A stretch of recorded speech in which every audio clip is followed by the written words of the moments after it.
What's up, guys and girls? It's Vision, and I just wanted to do a quick video that'll hopefully sum up everything you possibly might need to know about Glyph of Envy. Glyph of Envy is a new crafting material that got added to the game that mainly functions as a sort of alt character progression skip, and also a way to farm bosses. So this item starts dropping in Empowered Monolith.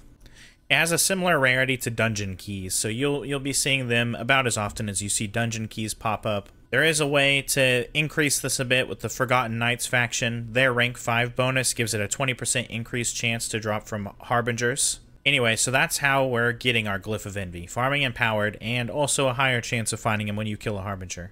So how does the Glyph of Envy work? Basically, the Glyph of Envy, you use it like a regular glyph on an affix. So we'll say that we're using it here on this health regeneration. So how Glyph of Envy works is this affix that you use it on stays the same, but everything else on the item gets randomized. In exchange for doing this, though, you can see here that it siphons stability to the timeline that you last completed an echo in. So this character I've been farming Blood, Frost, and Death timeline. When I use the Glyph of Stability, it's going to give stability to that timeline, which means that this stability bar up here that is required to fill to fight the boss, the Glyph of Envy will add some stability to this.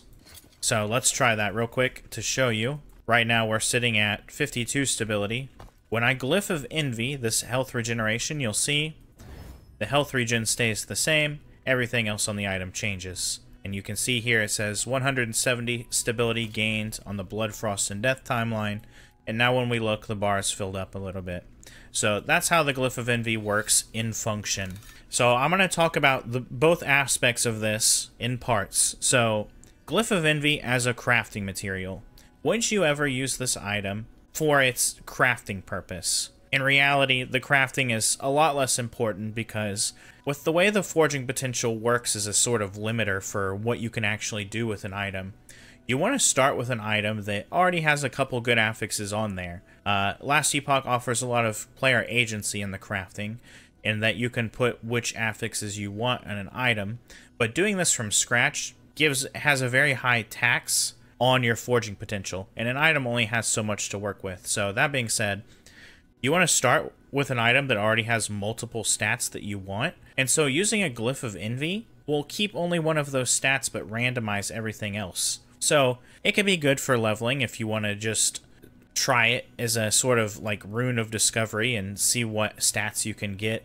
But really in in-game crafting, this is not something you're going to use as a sort of staple in your gear creation process. So with the crafting aspect of Glyph of Envy out of the way, let's talk about how it works for your stability gain and what sort of use cases you'll use this item in. So for starters, Glyph of Envy is meant as a sort of catch-up mechanic for your characters, your alt characters. One of the main things that sort of demonstrates this is that when you use Glyph of Envy on a normal timeline, not empowered, a normal timeline, your stability bar fills completely, no matter what. So say you have a new character coming into in-game for the very first time, and you go to the Fall of Outcast timeline. You start with your stability bar will be empty, just like this. This is in a normal timeline. You use your Glyph of Envy, the bar fills up immediately, and you can immediately do that quest chain. So this makes it so you can sort of rapidly get through these normal timelines all the way up to your 90s, get Empowered unlocked, and this is what makes Glyph of Envy really good for catching up an alt character. So what about Empowered timelines? If normal fills up completely, what about Empowered? Empowered gets about 200 stability per Glyph of Envy use. I've seen this in a range of 160 corrupt or 160 stability to slightly above 200. You're looking at somewhere in that range when you use Glyph of Envy on an empowered timeline. But this is okay because this is still good for alt characters. Imagine you're on an alternate character getting to empowered timelines for the very first time, and you want to get the better blessing.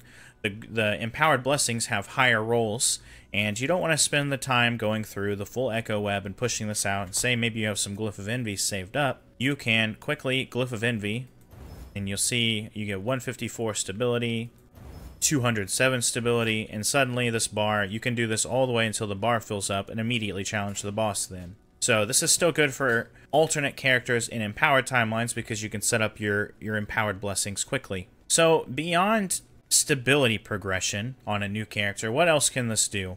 This is also good if you're trying to target farm a boss. So with this build, for example, Blood, Frost, and Death timeline is very important for me because I'm trying to get the Lich's Scorn off of the end boss. I'm trying to get the Last Steps of the Living.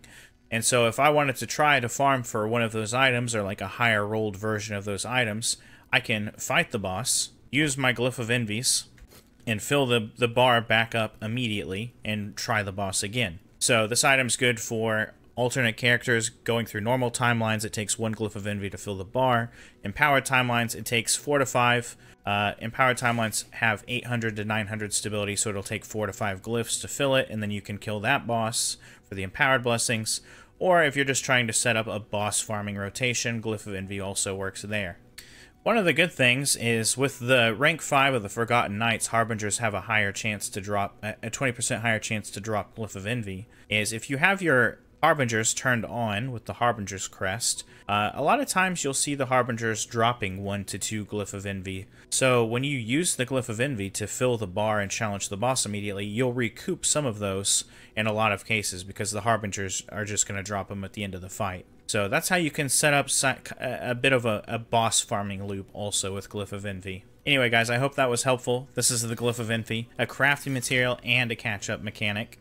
Let me know if you have any more questions, or if there's anything else you'd like to see me cover on this channel. Feel free to let me know down in the comments. Also, I'm going to have another video coming up soon that's going to be kind of in this realm of character catch-up and progression skips, so stay tuned for that. But until next time, I hope you guys are doing well, I hope you're having fun with the patch, and I'll see you all again soon. Peace.